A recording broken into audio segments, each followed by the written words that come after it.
اس کے بعد جو کچھ ہوا اس نے میرے دل کی دھڑکن تیز کر دی۔ حکم ہوا اس کے اعمال ترازو میں رکھو، پہلے گناہ رکھے گئے جن سے الٹے ہاتھ کا پلڑا بھاری ہوتا چلا گیا، اس کے بعد نیکیاں رکھی گئی۔ ہم سب کے چہرے فاق تھے، ایک ایک کر کے نیکیاں رکھی گئی، مگر وہ گناہوں کے مقابلے میں اتنی کم اور ہلکی تھی کہ میزان میں الٹے ہاتھ کا پلڑا بدستور بھاری رہا۔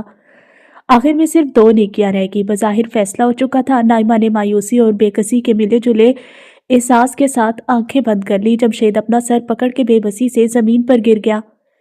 میں جس وقت سے میدان حشر میں آیا تھا میں نے ایک دفعہ بھی عرش کی طرف دیکھنے کی ہمت نہیں کی تھی، مگر نہ جانے اس وقت پہلی بار میرے اختیار میری نگاہیں مالک ذوالجلال کی طرف اٹھ گئیں۔ ایک لمحے سے بھی کم عرصے کے لیے اس ساتھ میرے دل سے وہی صدا نکلی جو زندگی کی ہر ناگہانی اور مشکل پر میرے دل سے نکلا کرتی تھی، لا الہ الا اللہ۔ پھر میری نظر اور سر دونوں فوراً جھک گئے۔ فرشتے نے پہلی نیکی اٹھائی۔ یہ نائمہ کے ساتھ کیا گیا اس کا حسن سلوک تھا۔ حیرت انگیز طور پر سیدھے ہاتھ کا پلڑا جھکنا شروع ہوا۔ میں نے اپنے برابر کھڑی نائمہ کو جھنجھوڑ کر کہا، نائمہ آنکھیں کھولو۔ میری آواز جمشید تک بھی چلی گئی۔ اس نے سر اٹھا کر دیکھا اور آہستہ آہستہ کھڑا ہو گیا۔ جھکتے پلڑے کے ساتھ اس کی آس بھی بن گئی، لیکن ایک جگہ پہنچ کر سیدھے ہاتھ کا پلڑا ٹھہر گیا۔ الٹے ہاتھ کا پلڑا ابھی تک بھاری تھا۔ ہمارے دلوں میں جلنے والی امید کی شمع پھر بجھنے لگی۔ فرشتے نے آخری نیکی اٹھائی اور بلند آواز سے کہا، یہ توحید پر ایمان ہے۔ اس کے رکھتے ہی پلڑے کا توازن بدل گیا۔ میری زبان سے بے اختیار نکلا، اللہ اکبر وللہ الحمد۔ اس کے ساتھ ہی مدھم لہجے میں آواز آئی، جمشید تمہارے باپ نے تمہیں میرے بارے میں یہ بھی بتایا تھا کہ میں ماں باپ سے 70,000 گنا زیادہ اپنے بندوں سے محبت کرتا ہوں۔ یہ تم تھے جس نے میری قدر نہیں کی، اسی لیے میدان حشر میں تمہیں اتنی سختی اٹھانی پڑی۔ میرا عدل بے لاگ ہوتا ہے، مگر میری رحمت ہر شے پر غالب ہے۔ فرشتے نے نجات کا فیصلہ تحریر کر کے نامہ اعمال اس کے دانے ہاتھ میں دے دیا۔ جمشید کے منہ سے شدت سے جذبات میں ایک چیخ نکلی، اسے جنت کا پروانہ مل گیا تھا۔ ہزاروں سال پر مبنی اس طویل اور سخت دن کی اذیت سے اسے نجات مل گئی، بلکہ ہر تکلیف سے اسے نجات مل چکی تھی۔ وہ بھاگتا ہوا آیا اور ہم دونوں سے لپٹ گیا۔ نائمہ پر شادی مرگ کی کیفیت طاری تھی۔ جمشید کی آنکھوں سے آنسو روا تھے اور میں اپنے وجود کے ہر راشے کے ساتھ اس رب کریم کی حمد کر رہا تھا جس کی رحمت کاملہ نے جمشید کو معاف کر دیا تھا۔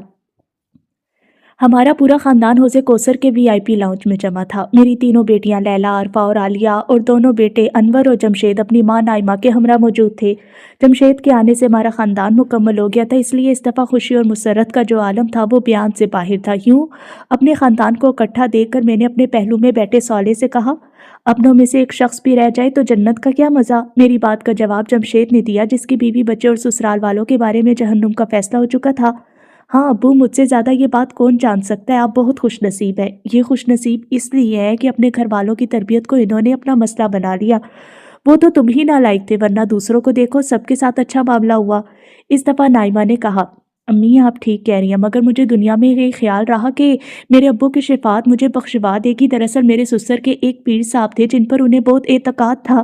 وہ ہمیشہ میرے سسر سے کہتے تھے کہ میرا دامن پکڑے رکھو، میں قیامت کے دن تمہیں بخشوا دوں گا۔ بس وہیں سے مجھے یہ احساس ہوا کہ میرے ابو جیسا تو کوئی ہو ہی نہیں سکتا، ان کی شفاعت میرے کام آئے گی۔ اس کی بات سن کر میں نے کہا، بیٹا تم بالکل غلط سمجھے تھے۔ دیکھو تمہارے سسر کو ان کے پیر صاحب نہیں بچا سکے۔ حقیقت یہ ہے کہ شفاعت کو ذریعہ نجات سمجھنے کی دعوت نہ ہمارے نبی نے دی اور نہ قرآن مجید میں یہ کہیں بیان ہوا ہے کہ اسے ذریعہ نجات سمجھو۔ قرآن کریم تو نازل ہی اس لیے ہوا تھا کہ یہ بتائے کہ آخرت کے دن نجات کیسے ہوگی۔ اس نے بار بار یہ واضح کیا تھا کہ روز قیامت نجات کا پیمانہ ایک ہی ہے، یعنی ایمان اور عمل صالح۔ نزول قرآن کے وقت سارے عیسائی اس گمراہی کا شکار تھے کہ حضرت عیسیٰ کی شفاعت انہیں بخشوا دے گی، جبکہ مشرکین یہ سمجھتے تھے کہ ان کے بت خدا کے حضور ان کے سفارشی ہوں گے۔ اس لیے قرآن مجید نے بار بار اس بات کو واضح کیا کہ شفاعت کوئی ذریعہ نجات نہیں ہے، انسان کو وہی ملے گا جو اس نے کیا ہوگا۔ لیکن شفاعت کا ذکر قرآن میں آیا تو ہے اور حدیثوں میں بھی اس کا ذکر ہوا ہے۔ جمشید نے سوال کیا۔ میں نے اس کے سامنے ایک سوال رکھتے ہوئے کہا، یہ بتاؤ کہ پورے قرآن یا کسی حدیث میں کہیں یہ کہا گیا ہے کہ شفاعت کو ذریعہ نجات سمجھ کر اس پر بھروسہ کرو یا اس کے لیے دعا کرو؟ نہیں، ایسا تو کہیں بھی نہیں کہا گیا۔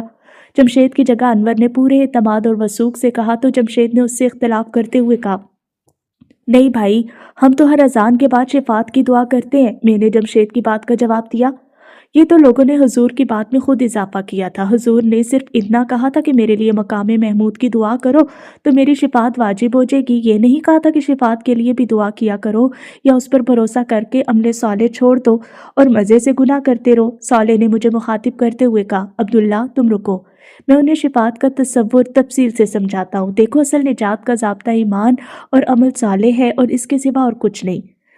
آج اگر کسی کو معافی مل رہی ہے تو دراصل وہ کسی کی شفاعت سے نہیں مل رہی بلکہ اللہ تعالیٰ کے علم، قدرت اور رحمت کی وجہ سے مل رہی ہے۔ قرآن مجید میں اس بات کو اس طرح بیان کیا گیا ہے کہ اللہ تعالیٰ بس شرک ہی کو معاف نہیں کریں گے، اس کے علاوہ جس گناہ کو چاہیں اور جس شخص کے لیے چاہیں بخش سکتے ہیں۔ چھوٹے موٹے گناہوں کو تو اللہ تعالیٰ دنیا کی سختیوں اور نیکیوں کی بنا پر معاف کر دیا کرتے تھے، لیکن جن لوگوں نے گناہ کا راستہ مستقل اختیار کیے رکھا اور توبہ نہیں کی، انہیں تو بہرحال اس راہ پر چلنے کے نتائج آج بھگتنا پڑ رہے ہیں۔ تاہم کوئی بندہ مومن جب اپنے گناہوں کی کافی سزا بھگت لیتا ہے۔ صالح نے یہی تک بات مکمل کی تھی کہ جمشید نے لقمہ دیا، جیسے میں نے بھگتی یا پھر لیلا نے میدان حشر کی ابتدائی خواری اٹھائی تھی۔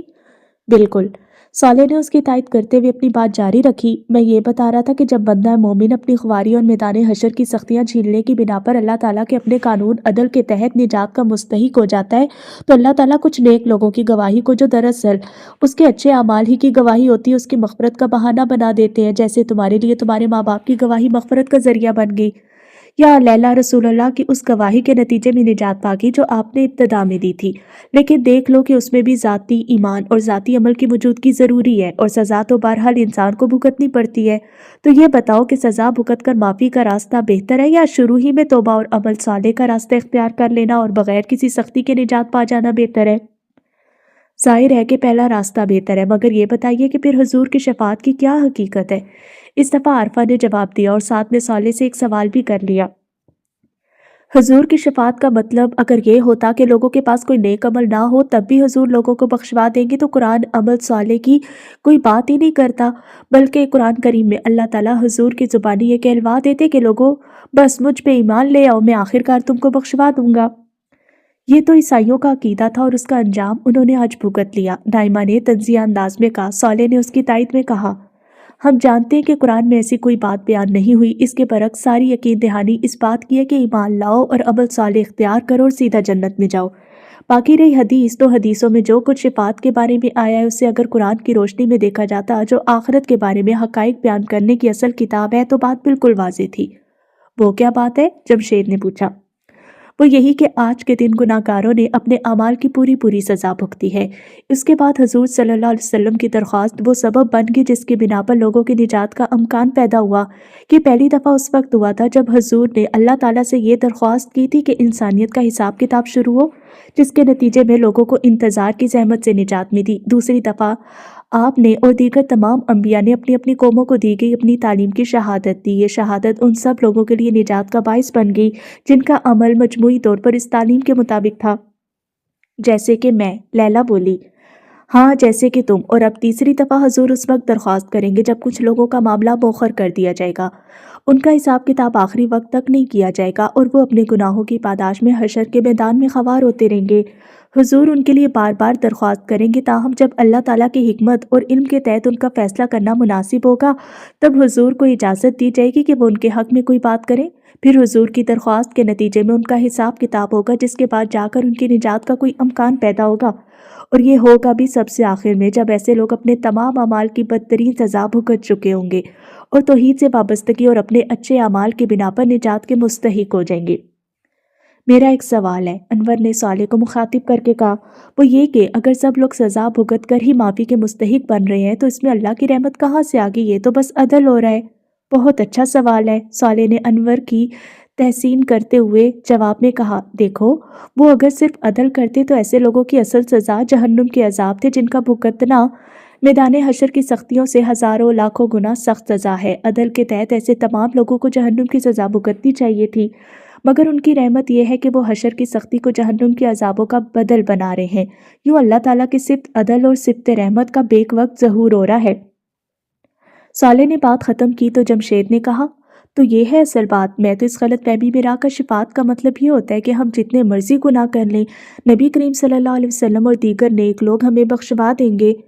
یہ تصور اللہ تعالیٰ کی صفت عدل کے خلاف ہے۔ یہ بس ایک غلط فہمی تھی جو قرآن کریم کو سمجھ کر نہ پڑھنے کی وجہ سے لوگوں کو ہو گئی تھی۔ نجات میں تو صرف ایمان اور عمل صالح سے ہوتی ہے، باقی رہی معافی تو وہ اللہ تعالیٰ کی رحمت سے ملتی ہے۔ اللہ تعالیٰ بس یہ کرتے ہیں کہ اس معافی کا اعلان اور سبب کسی نیک بندے کی گواہی یا درخواست کو بنا دیتے ہیں۔ اس سے اللہ تعالیٰ کا مقصود اپنے محبوبوں پر گزیدہ بندوں کی عزت افزائی ہوتی ہے۔ نجات تو اپنے اصول پر ہوتی ہے، اور تم سے بہتر اب یہ کون جانتا ہے کہ انسان جہنم میں نہ بھی جائے تب بھی گناہوں کی کتنی سخت سزا حشر کے میدان کی سختی کی شکل میں بہرحال بھگتنی پڑتی ہے۔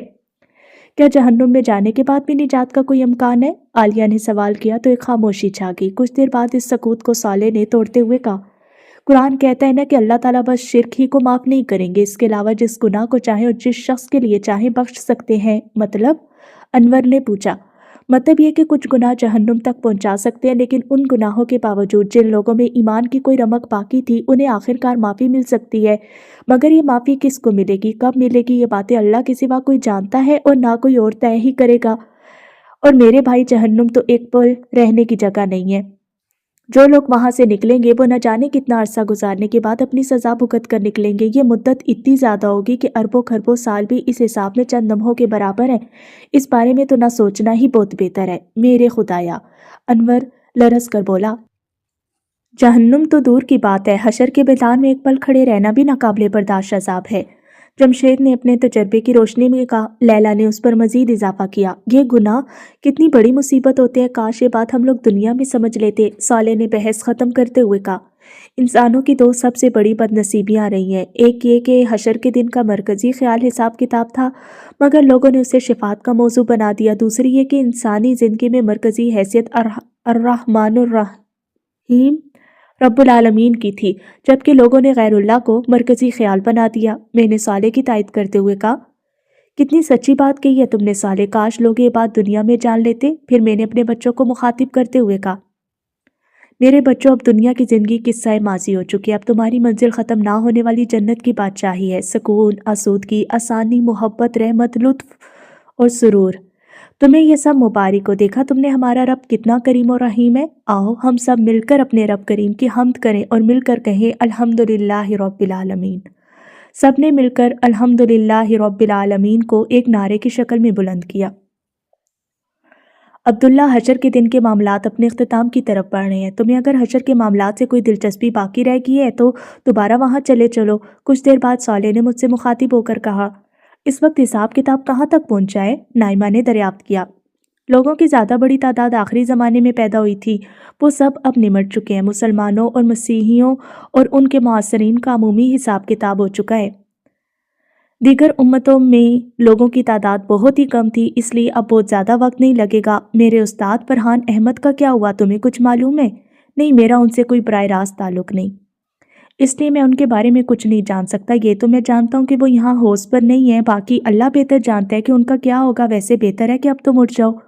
ٹھیک ہے، ہم لوگ چلتے ہیں، میں نے نشست سے اٹھتے ہوئے کہا۔ نائمہ اور بچے بھی اپنی نشستوں سے اٹھ گئے۔ نائمہ نے اٹھتے ہوئے کہا، میں ان بچوں کے ہمراہ ان کے خاندانوں کے پاس جا رہی ہوں، یہاں VIP لاؤنج میں تو صرف آپ کے بچے آ سکتے ہیں، ان کے بچے تو نیچے انتظار کر رہے ہیں، میں ان کے پاس جا رہی ہوں۔ اور ہاں، مجھے اپنے جمشید کے لیے کوئی نئی دلہن بھی ڈھونڈنی ہے۔ اس آخری بات پر ہم سب ہنس پڑے سوائے جمشید کے۔ اس کی سمجھ میں نہیں آیا کہ وہ نئی دلہن کی بات پر ہنسے یا اپنی سابقہ بیوی کی ہلاکت پر افسوس کرے۔